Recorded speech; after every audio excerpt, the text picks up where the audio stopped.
So the first thing I would do is a time study. Look, if you want to go on a diet, track your meals. You want to go on a budget with your money, track your money. I want to see, are you being a CEO of your business? The fuck do you do with your day, Manny? Yeah. So we're going to do a time study. And in 2 weeks, we can figure out, are you doing low level, low enjoyment tasks? Or are you doing high productivity, high earning tasks? Which one are you doing? You're doing one of the other. Unfortunately, once you actually put it on paper, if I said, hey, Manny, stop doing stupid shit, you're like, Steve, I'm doing everything. I'm putting out fires. When I say it, it's not true. When you write it down and we're looking at it and going, what do you think, Manny? And you're like, fuck, and hey, man, I'm not as productive as I thought I was when I actually put it all on paper. Totally. So the first thing is of those things, what are some low level, low enjoyment tasks that we can offload? That's how we start getting wiggle room in the parking space, right? What are some things that you're doing that go, you know what?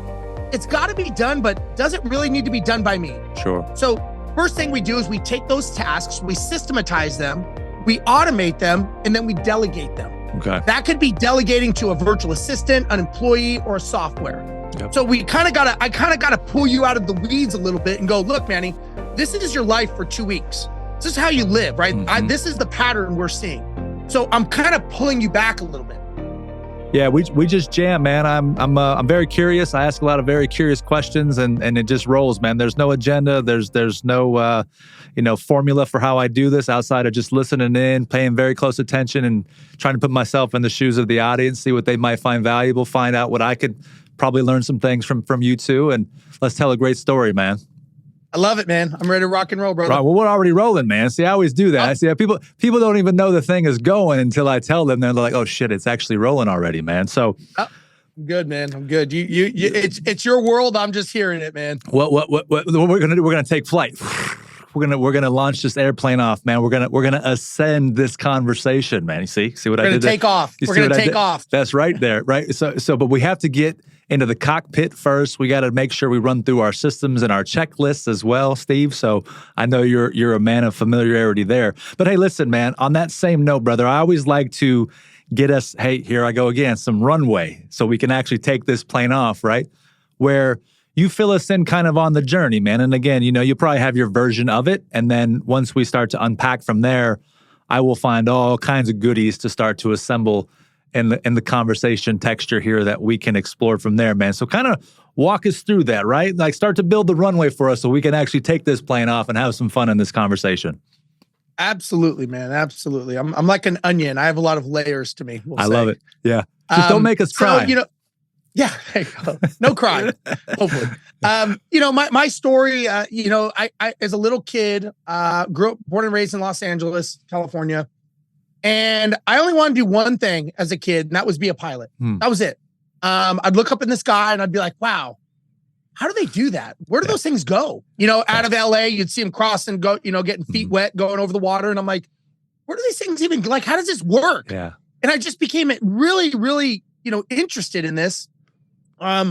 So I went down that path. I didn't know anything about aviation, went to school, local community college, got my flying hours, kept building my hours. And eventually I ended up getting some small jobs flying for small carriers. But I'm a very, very focused and determined person. Anyone that knows me can pretty much attest to that. And I really, really kicked ass and busted my ass to get to where I wanted to be. At 25, wow. I got hired with a major airline. I was the second youngest person hired by this airline. Wow. And I was on a path, man. I mean, I was just full focus.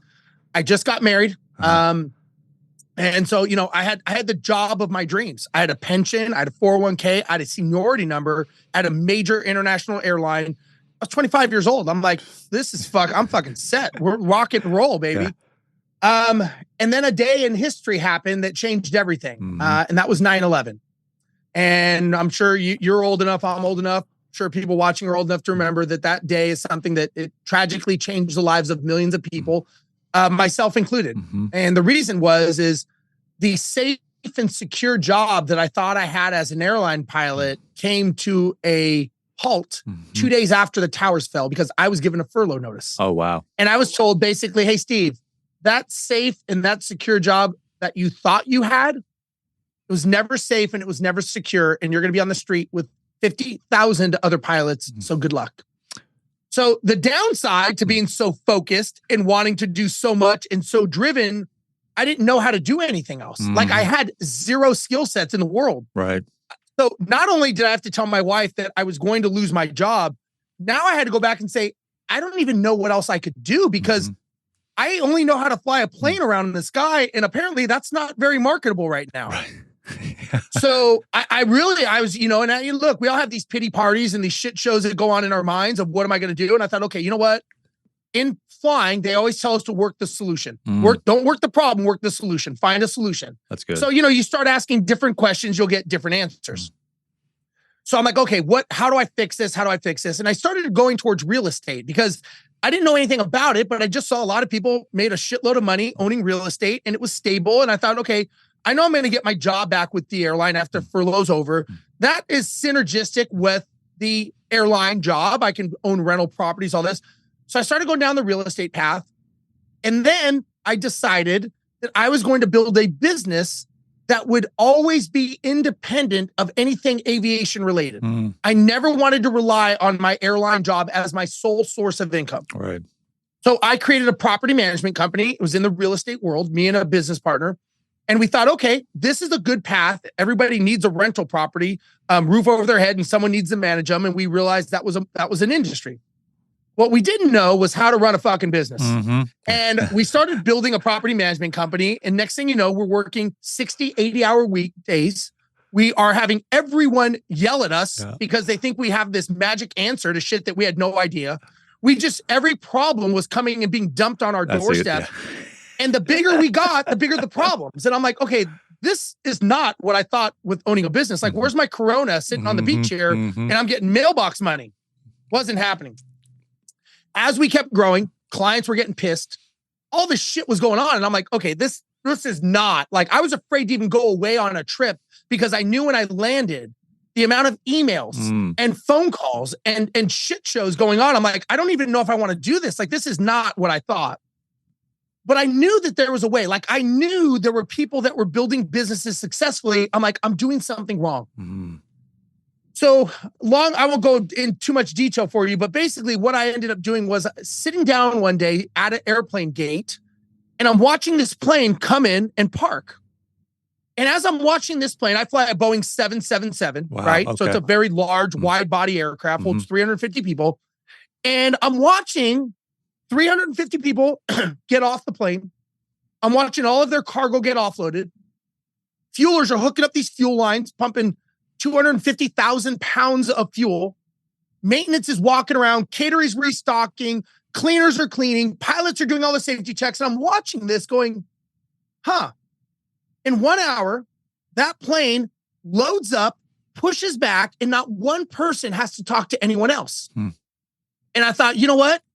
That's a system. That is. That system works 24 hours a day, 7 days a week, everywhere around the world. It works. So I started thinking to myself, why can't I do this in my company? Why can't I take the airline system? I'm trained by Boeing as an expert for the last 25 years. Why can't I do this? And I did. And so we built our company around the systemization of an airline, structure, procedures, emergencies, normals, abnormals, all the shit we deal with in a business is what we deal with on an airplane.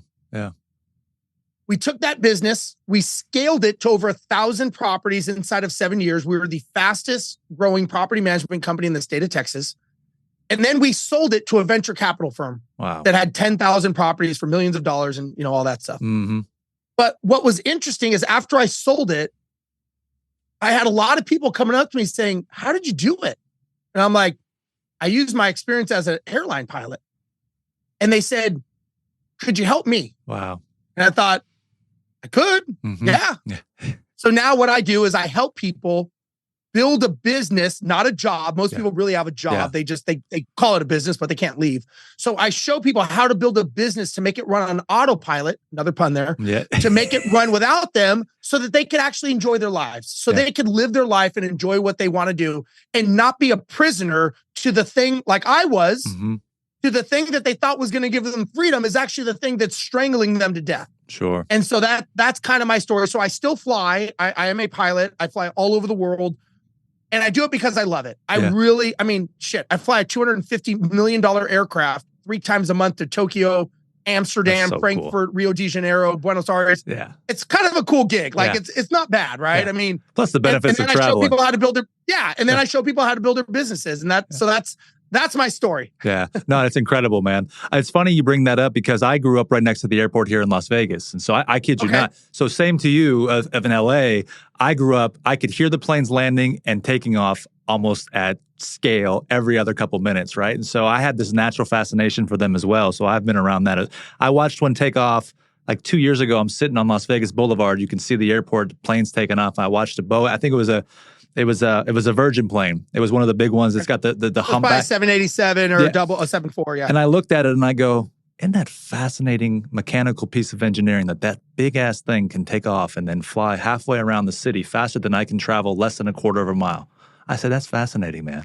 So anyway, and it's a system. Yeah, totally. The whole thing, even the engineering of the plane, what happens on the inside come on, man. I'm very curious about that part, though, as far as building out the business, right? So a couple things, though. The mindset that it took for you to transition from corporate employee to shifting and pivoting into business, I think is something that a lot of people are facing today, right? And so can you walk it back a little bit for where people need to meet themselves in that decisive process? Because I heard you say the word I decided, which is very powerful. On top of that, there's a lot of people today that might be stuck. They don't like it. They're ready to get out and they're struggling because they can't go do what you did there. What do we need to do for them, or how do we get them out of their own inertia to make a move? Those are great. Those are actually really good questions that not many people have asked me. So kudos to you.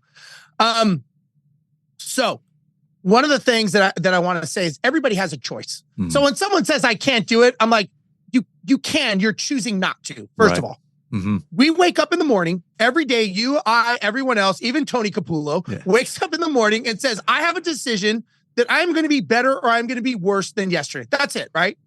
At the core of who we are.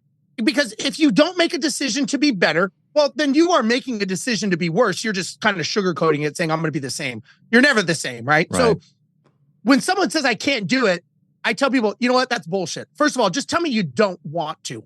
Don't say you can't, because you can do anything you want. I think one of the differences is, it's the whole things that you should do or things that you must do.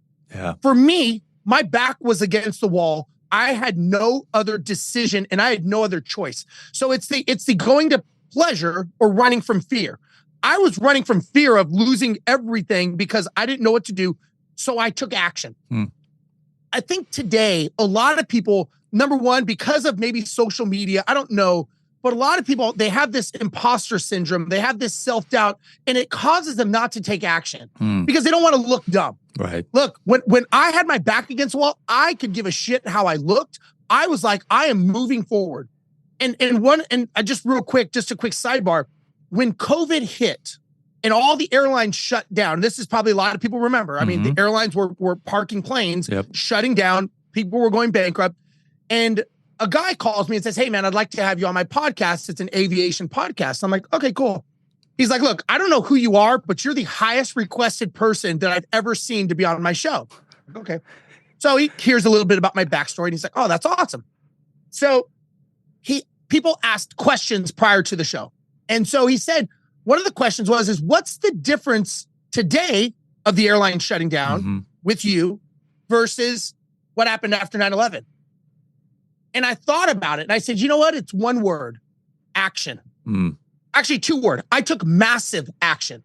I didn't care how I looked. I knew that I was going to make a mistake. It's kind of like riding a bike. You don't get on a bike to learn to ride going, I never want to fall down. I'm only going to ride this thing if I can do a BMX jump right out of the gate. Right. You know you're going to fall down. Yeah. I knew I was going to fail, and I did not care because I had so much force and so much momentum that I was not going to let anything stop me. And I think nowadays people are like, well, I'd like to do this, but I kind of got this safety net. Well, it's kind of like I should stop smoking until the doctor says you have 30 days to live because you have lung cancer. And they go, I'll quit today. It's like, sorry, it's too late. Sure, right. And so I think it's when your should becomes a must. And for me, for people that, it's like, do you really want it or do you kind of want it? Because at the end of the day, it doesn't change my life. If somebody said, hey, Steve, I want to build a business, but I don't really know. I'm not really sure. I tell them like, look, it doesn't change my life, whether you do or not. Like, it doesn't impress me. It doesn't make me feel bad for you. It doesn't anything. If I help you, it will not change my life. It will change yours. Right. And so the question is how badly do you want to change your life? Yeah. That's what it comes down to, is what kind of, maybe it's the uncomfortableness that people have, that all of a sudden they've got a rock in the shoe and now it feels like a boulder and they go, okay, fuck, I got to stop now and I got to take this rock out. I think that's the answer. That's the only way I could justify it in my mind, I guess. No, it's great, man. And I think lots of things are perspective, and that the perspective you share might be the moment that somebody needs in time to realize like that was the thing that got me over the edge, right? So, man, I can't help but think all of the people that are going into the entrepreneurial journey and you saying, hey, your back was against the wall, you've got to figure it out. It was a must. It was not a should. And now you're actually growing through it. I think a lot of people talk today from the place of like, hey, I did it already, right? I did it. Not enough people are talking from the place of what it was like in those actual moments of those first days, that first month, the first 3 months, the first year. Dude, I would love, because your energy is so fire, for you to bring us back to those, like, if you can. I mean, and I know it's not always the easiest, because I even try. I was like, shit, I wish I remember what I was doing 20 years ago, right, in that moment, but I don't always remember the exact thing.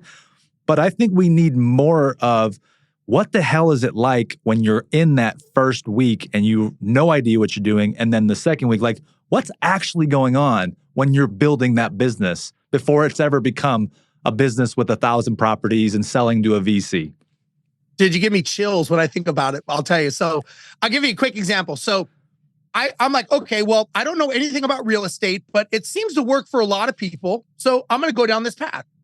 Now this is 2001. Mm-hmm. YouTube doesn't exist. Yeah. Google is a nothing. Facebook is not around. So I got to go to that building with books in it called a library.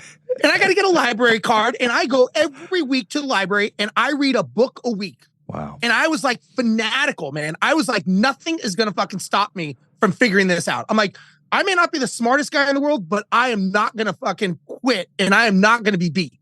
That was my attitude. Yeah. I'm like, I'm going to make this happen. So I read as much as I can, right? Everything I could read on real estate, wealth. I had no idea. I'm learning all these new terms, ROI and cash on cash. I'm like, I felt like there was a whole other language going on. And I'm like, what is this stuff? I go to a couple of real estate investment clubs. I don't know if they're full of shit or not, but I'm just sitting there watching and I'm like, all these, it's like this new society that like I didn't even know existed. And people are talking about all this. So I'm like, wow. I'm thinking, okay, well, they're not smarter than me. They just got a head start. I'm like, I can catch up. Like I'm thinking I can catch up. So the way you catch up is you hire a mentor, you hire a coach. So I find a coach and I hire this guy, I pay him $10,000 and he is going to show me how to do creative real estate, do what's called a double escrow close, which basically I buy a property and I never really I take possession of it and I turn around and sell it real quick. I'm not telling anyone to do that. I'm not. So just to be clear, but so I hire this guy $10,000 and he gets 50% of the take of anything I do if I use him. Okay, cool. He's like, do this, do this, do this, do this. I'm like, okay, I do everything. I shit you not. 30 days later, I'm sitting at a closing table with a buyer and a seller and my phone, the big cell phone. And I'm sitting there with my phone and I'm handing the phone to everyone because he's on the phone telling everyone what's going on and what we're going to do. And I'm just like sitting there and I'm just like not saying a word. And I'm thinking to myself, I have no fucking clue what's going on. I walk out of there with a check for $20,000. And I'm like, I have no idea what just happened, but I got a check for $20,000 and no one's coming out asking for the check back. So I'm like, is this okay? It must be mine. Like, this must be mine, right? So I call the guy. I'm like, dude, I cannot believe that worked. He goes, it works every time. I go, you must make people really fucking rich, wealthy. He goes, honestly, Steve, he goes, unfortunately, you're one of the few people that actually do what I say. Wow. I go, what?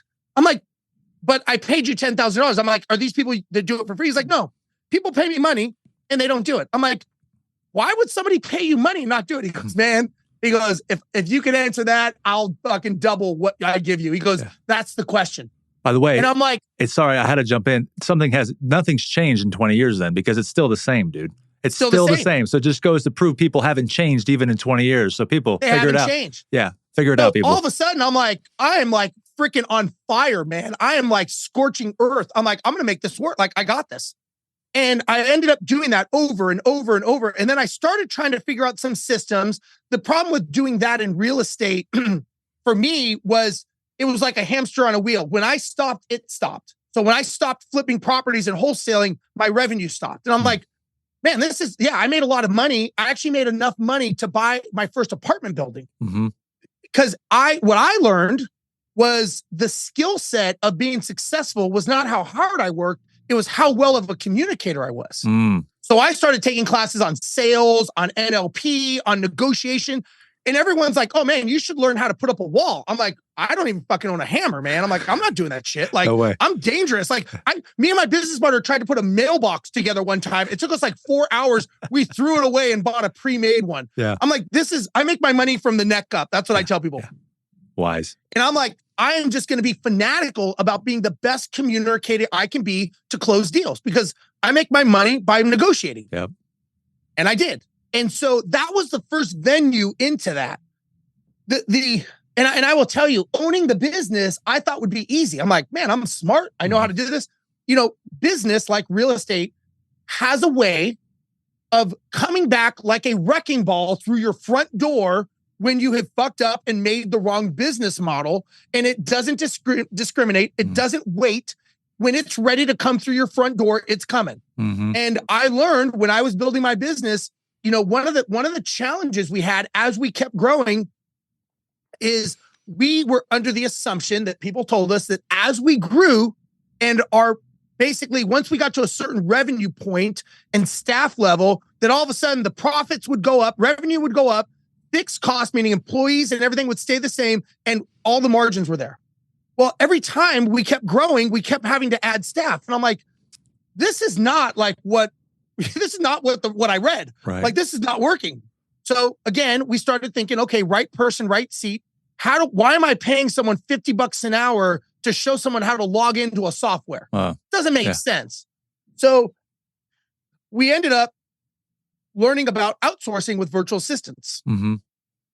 At the time that the venture capital company purchased us, 60% of my company was running in Mexico with virtual assistants. Wow. I got so good at virtual assistants that me and my business partner went to Mexico. We started a company in Mexico to place virtual assistants for people in the US, Australia, Canada, because we were so good at figuring out right person, right seat. Just like the fueler knows how to fuel, maintenance knows how to maintain. I'm like, okay, we just got to train this person to do their task. Yeah. One task, that's it. They're good at it. Yeah. Now we get them to do that same task 100 times in a day.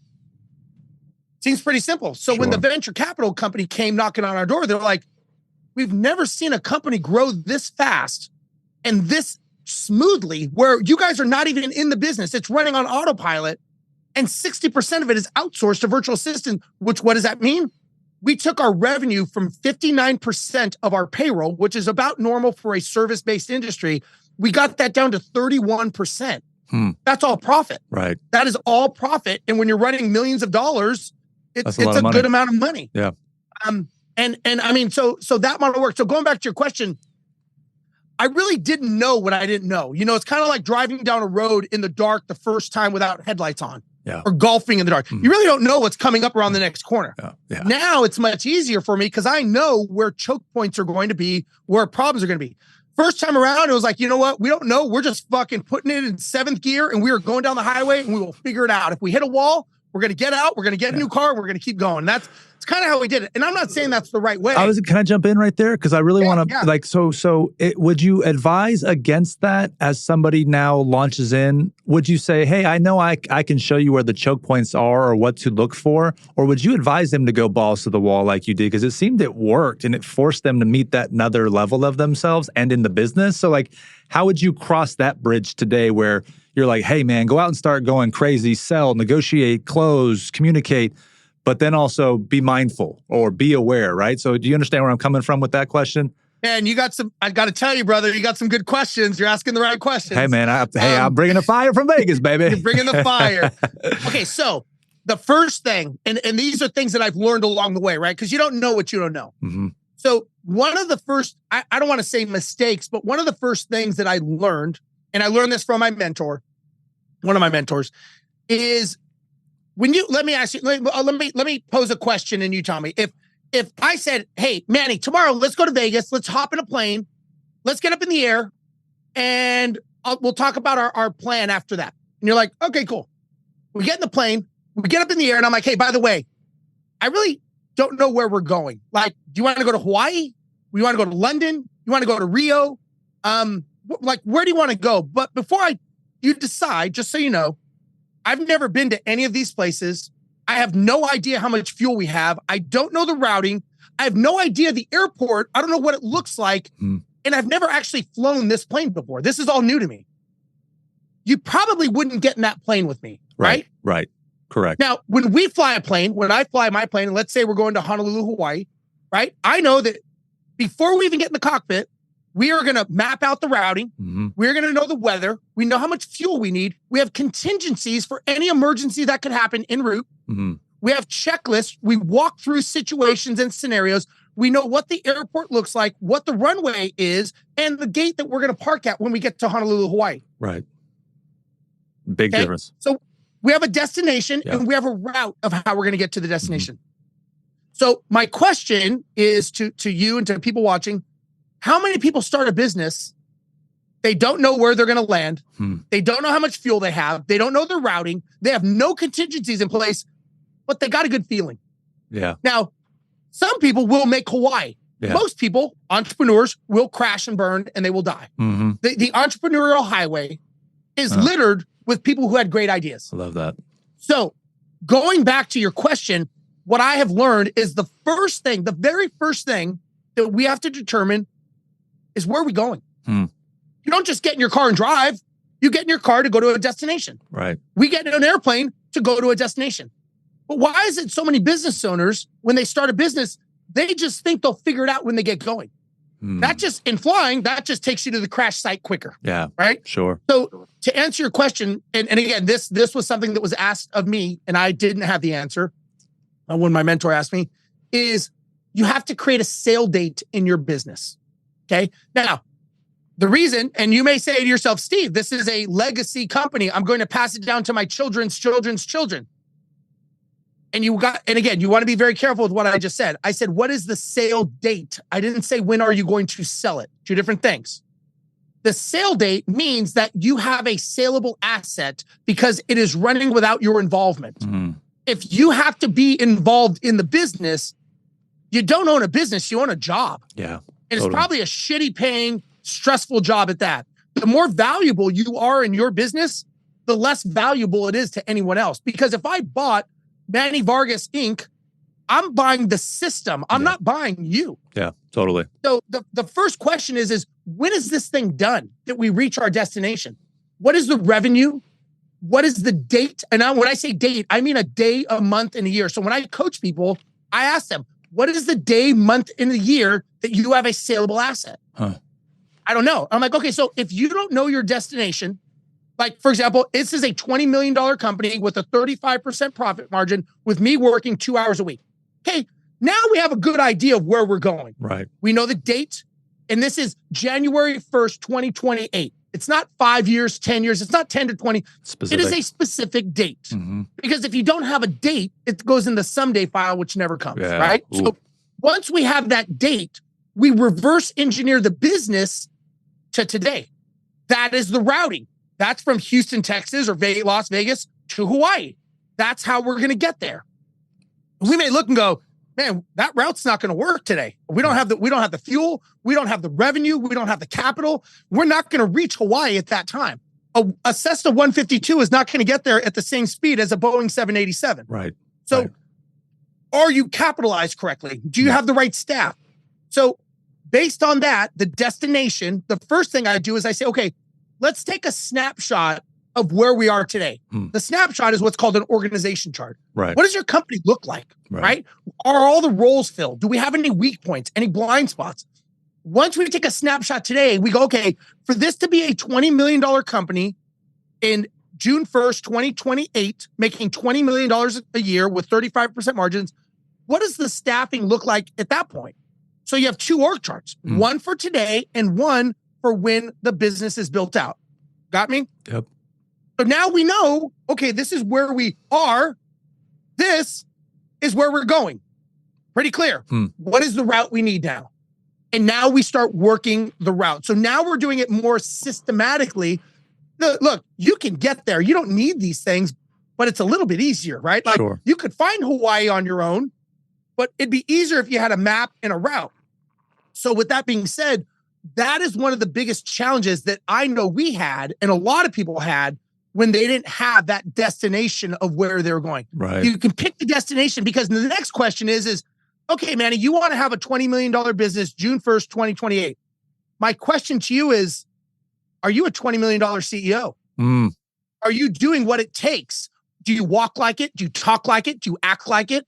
If you're running around to Home Depot every day, you got to ask yourself, is that what a $20 million CEO would be doing? Totally. Now, you may have to do them now, but at what point do you phase out of that? Because if you are not a $20 million CEO mentally, well, you're never going to build a $20 million business. So if you're a $50,000 employee, you're going to build a $50,000 business. That not even a business, that's a job. So that's a phenomenal point you make right there, right? Because I'm telling you, this is something that I'm experiencing right now where like I got really good at something like a skill set. But even my own question to myself, Steve, is how do I separate from that to become a better entrepreneur for myself and for a business that I want to build? So you just said it. If you're not the CEO, the $20 million CEO, how and when do you know where to adapt off of that, to pivot, to now recognize like, okay, well, I'm starting a business, for example, right? Like, am I supposed to be a $20 million CEO day one? I think the answer would probably be yes. Act, walk, talk type of thing. But in what you're doing, you have to do certain things in the beginning that I would say warrant the fact that you have to grind, you have to sell, you have to product market fit, you got to figure these things out.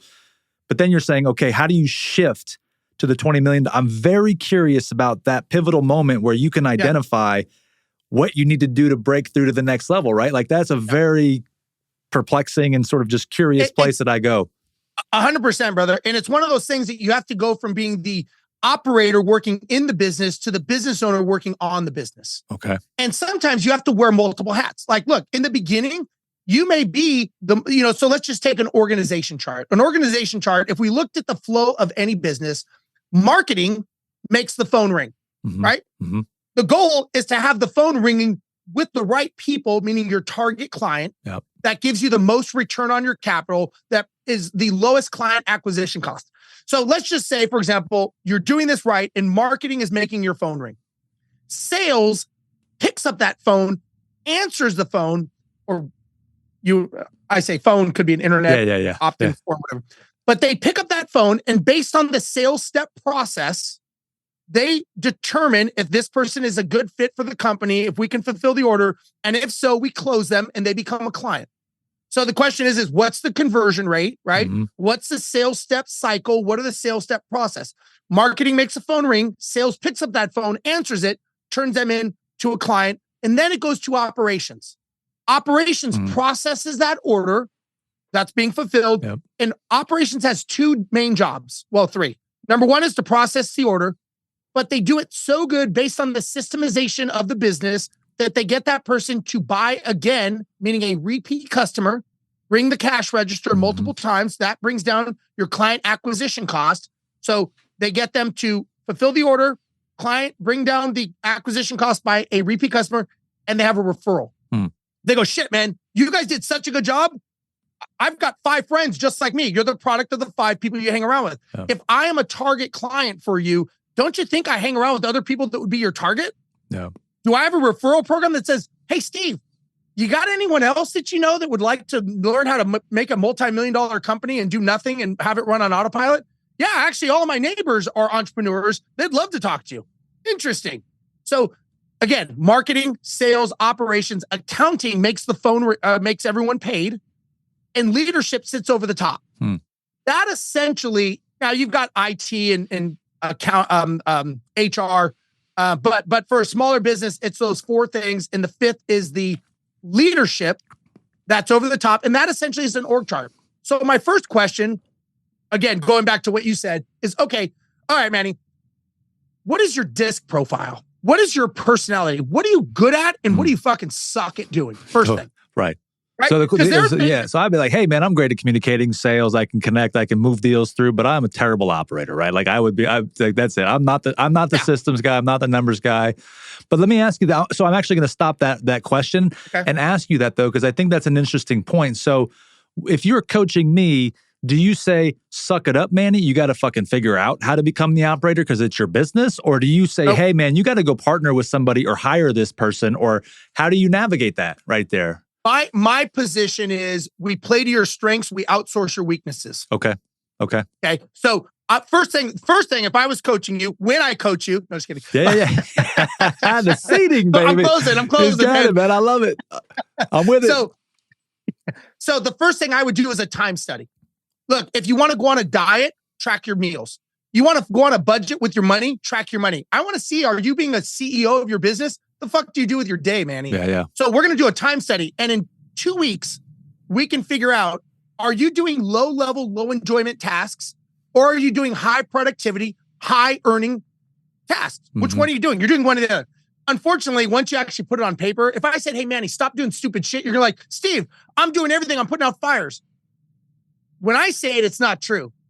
When you write it down and we're looking at it and going, what do you think, Manny? And you're like, fuck, and hey, man, I'm not as productive as I thought I was when I actually put it all on paper. Totally.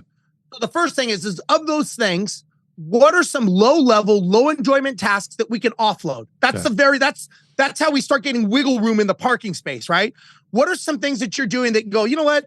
It's got to be done, but does it really need to be done by me? Sure. So first thing we do is we take those tasks, we systematize them, we automate them, and then we delegate them. Okay. That could be delegating to a virtual assistant, an employee, or a software. Yep. So I kind of gotta pull you out of the weeds a little bit and go, look, Manny, this is your life for 2 weeks. This is how you live, right? This is the pattern we're seeing. So I'm kind of pulling you back a little bit. Now, you may say, like most people in any business, you have the visionary, which is what you and I would be, right? Sales, marketing out in front, kissing babies, shaking hands at happy hour. And then you've got the operator. They're the mushrooms in the back room that you're just feeding shit to, and they're just making the systems work. And the operator is really the engine that runs the company. Sure. So every successful business always has those 2 people. They have a visionary and they have an integrator. I'm talking like Chevrolet, Disney, airlines, it doesn't matter. They always have those 2. You got to have them. Yeah. Because I'm not the guy that's going to sit here and do the accounting and do this. That's not me. I'm not good at it. Why should I do that? I could hire that person in 1 fucking day, or I can take 2 years to get an accounting degree. Right. What is the better use of my time? Right. Now, until that time, you may go, you know what? I've got to do it myself. But once we start looking and go, okay, what are the things that you suck at? You go, you know what? I really suck at accounting. Okay. So we have a decision. We say, okay, Manny, in the next 3 months, we have to document the accounting so that we can offload it to a person, a software, or virtual, whatever. So that's the process. Okay, once that's offloaded, what's the next thing you suck at? I kind of suck at operations. Okay, define operations. Now we break down operations maybe to multiple roles. It's like, okay, which one of those could you do for the next 6 months? I could do this one. Okay, which one do we want to get rid of tomorrow? This one. And one of the challenges as a leader of your business is many people do what's called leading through abdication. Meaning they pump it on someone, they dump it on them, and then they run away. And then they go, man, employees don't work. They suck. They don't do anything. And I'm like, okay, well, what kind of training did you give them? Like, was there an indoc? Is there a manual? Is there a system? Is there a checklist? No, I don't have any of that. Okay, so do they suck or do you suck as a leader? Yeah, totally. That's the bigger question. Yeah. And so that's kind of where these questions that I ask go. So to answer your question, it's really breaking it down and going to your strength. And we may say, hey, you know, Manny, for this next year, you're just gonna have to suck it up, man. Like, we got to get the revenue. So there's 3 things I've learned that make a business successful. And if you can master these 3 things, when you come to my seminar, I'll tell you them. No, just kidding. That's 2. I like it. Third one is charm, baby. He's going to get it in on the third one. when you click on the link, no. I love it. So there's three things that you got to do. The first thing is you've got to learn how to monetize your business. Yeah. Monetization is the key. Without revenue coming in, you're going out of business. You just don't realize it until your bank account tells you we're out of money, right? So monetization is sales and marketing, like we just discussed, right? And it never ends. Be able to, it's always got to be going. It's got to be going, man. But in monetization, in the beginning, for most people that start out, will probably solve immediate problems, right? It probably will keep you afloat for 9 months or a year. Mm-hmm. Now, the challenge is most people who start a business, what are they? They're operators. I can do it better than Manny, so I'm going to start. Steve's always on the grow and 2.0, and I'm going to do better.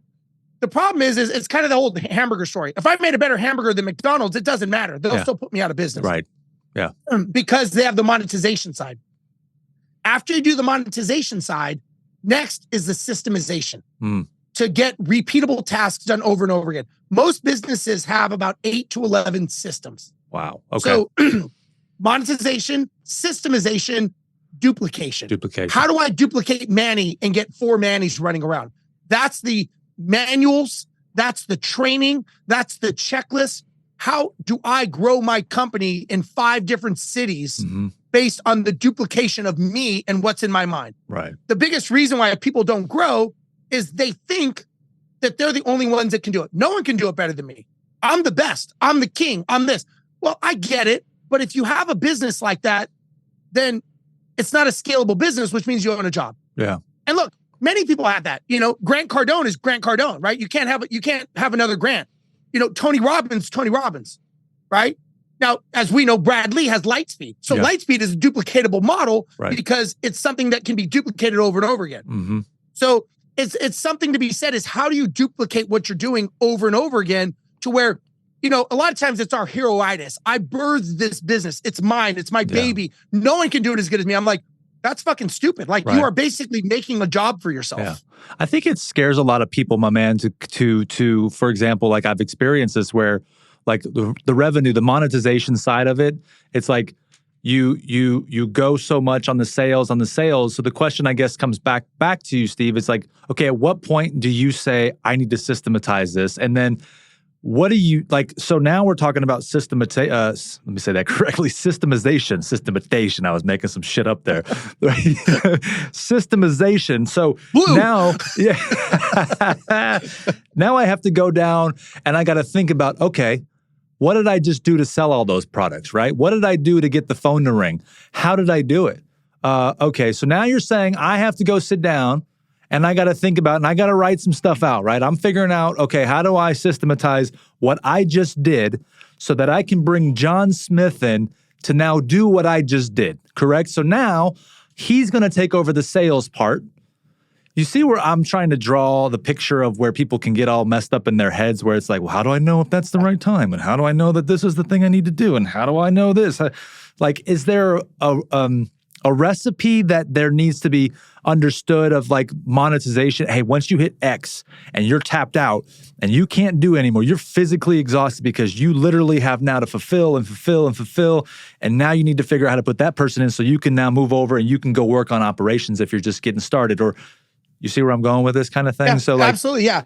And I mean, look, listen, if you have the roadmap, and so like I'll give you an example, like when I coach people, I'm like, okay, what? And again, these are most of the people I coach already have a business going, right? And they wish they had me on day one. Right. Because it's much, much harder to basically tear down the house, rip up the foundation to rebuild it than to build it correctly the first time. Sure. It's financially more expensive and it's mentally more exhausting because you feel like you failed. Right. So if you ask people that I coach now, and I get people, you know, I give them a huge, huge return on their capital and on their investment because of what I do. They're like, dude, I wish I would have met you 5 years ago. And I'm like, well, you probably didn't see the value in me 5 years ago until your should became a must. Sure. And now you see the value in me. Yeah. So again, I'll just give you an idea. So I'm going to say something and you can tell me if I'm way out of base. The questions you were asking were how. Mm-hmm. How do I do this? How do I do that? I would propose that maybe you're asking the wrong question. Okay. Change the question, get a different answer. What you should be saying is who? Who do I get to build out my systems? Oh, different question. So if you started asking those questions, I would come back and go, hey, Manny, that's smart of you. What I want you to do is I want you to take this little phone and I want you to talk into it. And I want you just to tell me what happens when you get a new, when the phone rings and sales answers the phone, what happens? Yeah. Well, I do this, I do this, I do this. Just talk it into your phone. You talk it into your phone, you send it over to a virtual assistant, and for, $20, they transcribe it, they take pictures, screenshots, and they start creating your manual. Oh, I didn't know that could happen because you're asking, how do I do it? You're putting everything back on you. Sure. The way you build a business is not on you. It's on leverage of systems, people, mindset. You have someone like me and I go, yeah, you could do it that way, but I could show you how to do it much quicker and sooner. Sure. And you're like, okay, so I can have these systems and I don't have to do anything? No, I just got to get it out of your head. That's all I got to do. Let me get it out of your head. And then who do I need to build this model for me?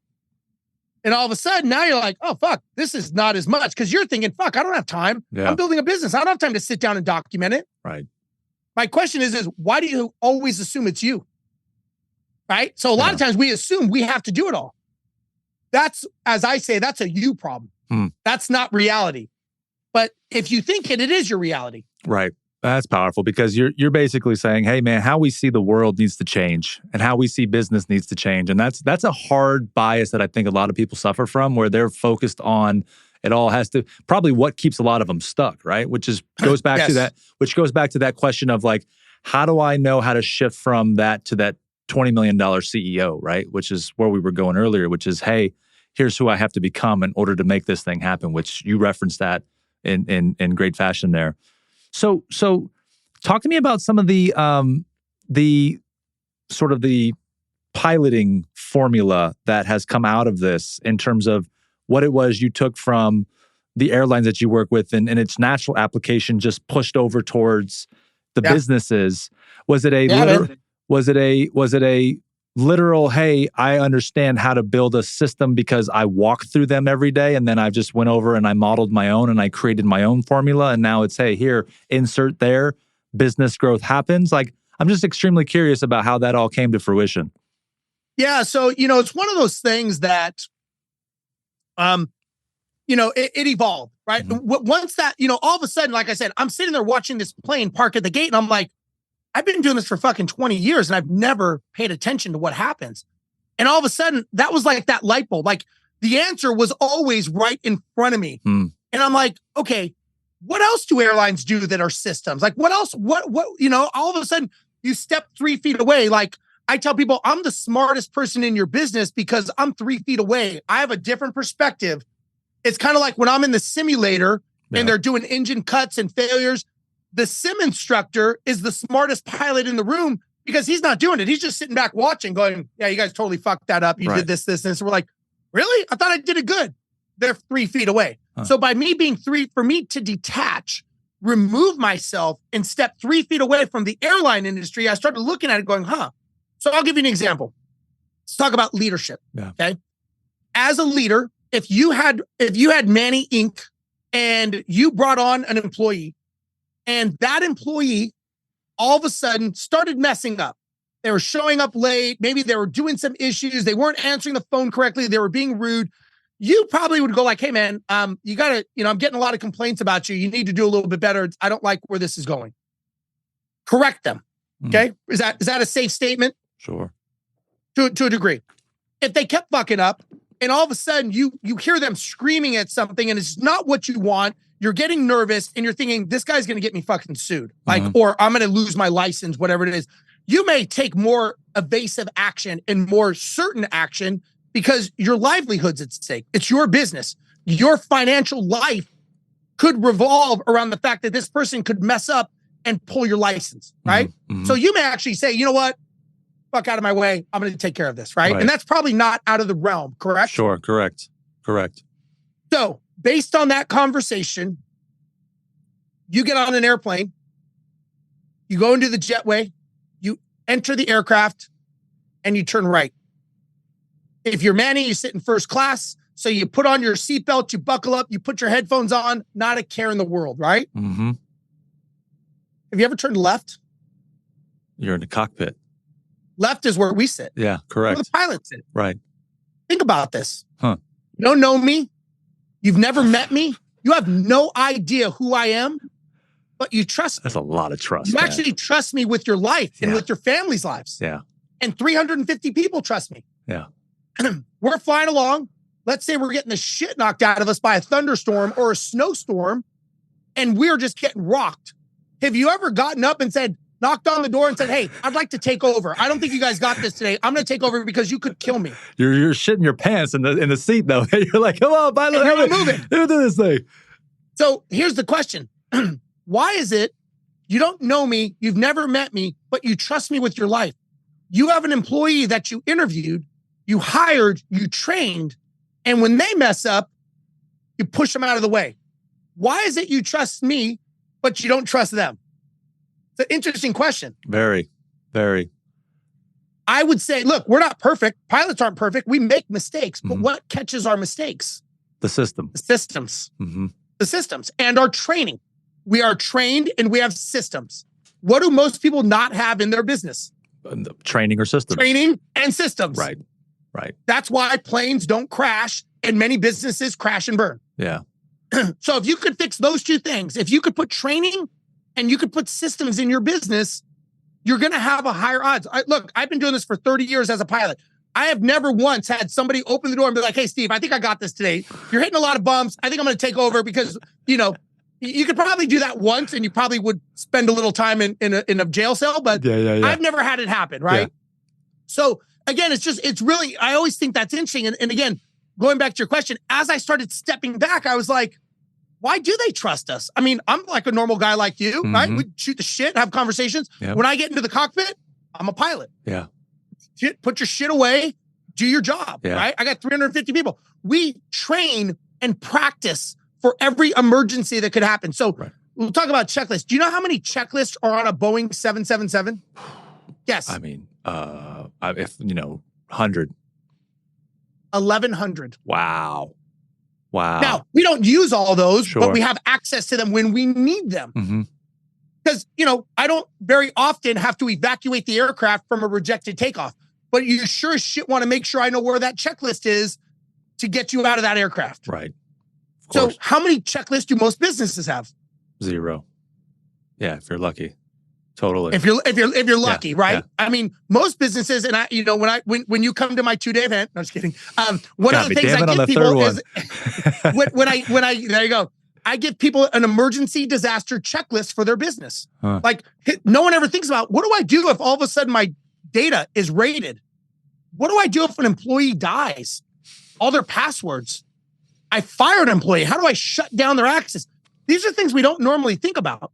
What do we do when we have an engine failure? We fucking practice and train for it. As a matter of fact, when we're going down the runway, we are trained to always assume that we are going to lose an engine. Wow. We are prepping for us. We talk through it on the ground. Hey, if we lose one, we're going to go up to 500 feet, turn left 070. We're going to start dumping fuel. We walk through it before we ever take off every single time.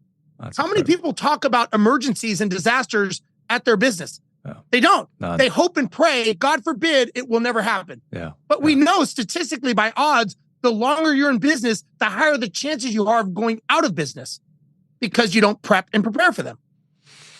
So I got a couple questions, man. The thought of what you just said there, there's a difference in how you come in, right? So you just mentioned that person doesn't go through that same rigorous process the same way the airline does, the pilot does, the crew does, to ensure safety and the rigor that they follow through on to protect and make sure transportation is safe, all those goodies. Somebody doesn't come into business with the same thing because how they come in is different, right? So like you can say, like, when I walk into a business, there's just this disfamiliar territory of, I don't know what I'm doing. I've never been around this before. But in an airline environment, it's like they've figured out something that matters enough that matters enough to go through this, to connect the dots so that it is well ran. How can we make that so somebody else that's coming into business can look at it like, this fucking matters? Like, it's not something that is irrelevant. It's something that's important that you need to do in order to survive the business turbulence that's coming, because we know it's coming. So I'm almost looking at it from like a mindset repositioning, Steve, where it's like, how would you tell somebody that it's that important, right? Because they're walking into something that they need to look at as if it's life or death type of thing. Because if not, you're essentially giving into suicide, or you're going to make your biggest, best potential life come to fruition possibly. Well, I think it's, you don't know what you don't know, right? So I didn't know anything about real estate. I didn't know anything about business, right? I learned. I think that's where the value of having someone help you comes into play. Sure. Right? If you think about it this way, if you're a sports person, we use sports as an analogy. If I became a professional golfer, I would have a coach the whole time. I would practice every day and I would have a coach. Yep. If I was a professional boxer, I would have a coaching team. If I was a professional football player, basketball player, I would practice and have coaches. So I ask people, okay, you want to be a professional entrepreneur. How often do you practice? Never. Okay. Who do you have coaching you? No one. Okay. So a professional athlete, let's say Michael Jordan, he had 5 coaches coaching him and mentors when he was the best on the planet. He didn't say like, hey, once I get there, then I'll get the coaches. Right. He wouldn't have never gotten there. Yeah. So think about this. Why is it that let's say you were a great football player and you got selected to the Vegas Raiders, and you're like, hey guys, you know what? I don't think I'm going to come practice until we make the Super Bowl. Once we make the Super Bowl, then I'll start coming to practice and then I'll be good to go. Yeah. Probably wouldn't be on the team long. As a matter of fact, you would have to practice every single day for one game on Sunday. Practice, practice, practice. Business owners go, yeah, I don't practice. I don't hold myself accountable. I don't have a vision, but I've got a good feeling.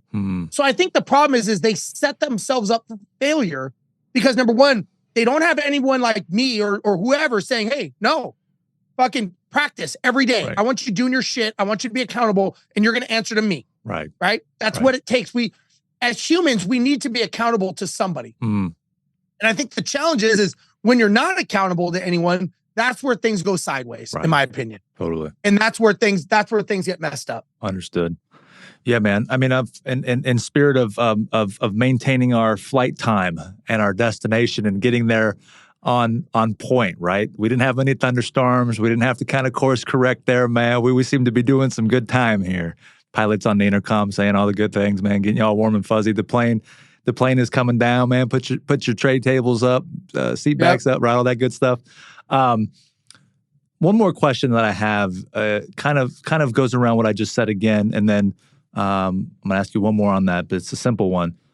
The idea of what's most important for somebody to reframe their mindset around in today's climate, right? Like, if you could share something with somebody out there that's listening right now to what's going to be the biggest, if I think this way today, if we just got ourselves to look at it this way instead, and it shifted from that to this, what would that be for you that somebody might need to hear today? Can I share something personal with you? Always, man. Always. Okay. I'm gonna do my best to get through this. So 6 months ago, I lost my son. Okay. Wow. He was 19 years old and he did what he and I loved doing, which was ride motorcycles together. And he died on a motorcycle. Wow. Now, in those 19 years, he lived a full life, traveled to 19 countries. He owned his first rental property at 14 years old. We rode camels in, Dubai, bungee jumped in New Zealand, dove with sharks in the South Pacific. I mean, the kid at 19 years old lived a fucking amazing life. And at his service, and there was thousands of people that, knew of him and all that stuff. But at his service, there were pictures, thousands of pictures of everywhere this kid had traveled, everything that he had done.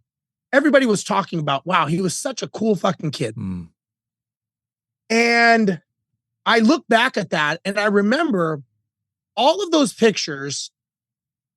There wasn't one picture about how much money I have made in my life. There wasn't a picture of how many people I've coached, how many multimillionaires I've created in their businesses. It was all memories. And one of the memories that I remember the most that I loved was he and I going down the highway together, riding motorcycles. And I remember thinking when we would ride, I'm thinking, how cool is this? Like I'm riding with my son and it's free. That memory was free. Wow. It didn't cost me anything. So my point that I'm bringing up is that sometimes we lie to ourselves and we tell ourselves someday I'm going to spend time with my family. Wow. Someday I'm going to make enough money. I'm very fortunate that I took as much action as I did to build a business that gave me the freedom to go create free memories. If I never did those things, I would not have been able to give my son the life. Wow. I don't think I could have. And because I built businesses and had the money, I was able to take action and create free memories. And unfortunately, sometimes you get a knock on the door, like my wife and I did, and those memories are over. Wow. They're over. That's it. And what I would tell people is that don't wait for that day. I mean, God, I hope it never happens to people, but it will. Yeah. And say, wow, I wish I would have spent more time and created more memories.